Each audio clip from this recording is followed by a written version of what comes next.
Hi friends, welcome back to my channel. আজ একটা ছুটির দিনের সুন্দর সকাল। আমার দুই বান্ধবীর সাথে আমি খুব মজা করে আম মাখা বানালাম এবং কিছু আনন্দের মুহূর্ত তোমাদের সাথে শেয়ার করলাম। হ্যালো,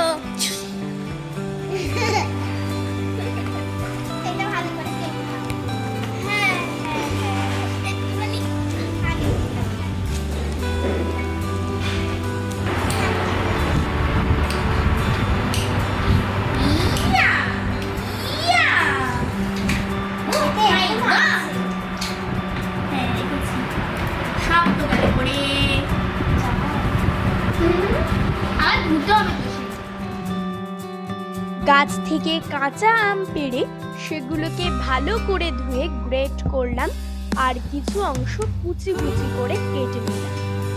এবার মরিচ গুঁড়ো, জিরে গুঁড়ো, লঙ্কার গুঁড়ো, লবণ, সর্ষের তেল এবং তেঁতুল দিয়ে বেশ ভালো করে সেই আমগুলোকে মাখালাম।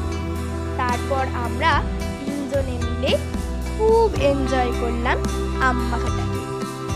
আজকে এই পর্যন্তই, দেখা হচ্ছে পরের মিনি ব্লগে।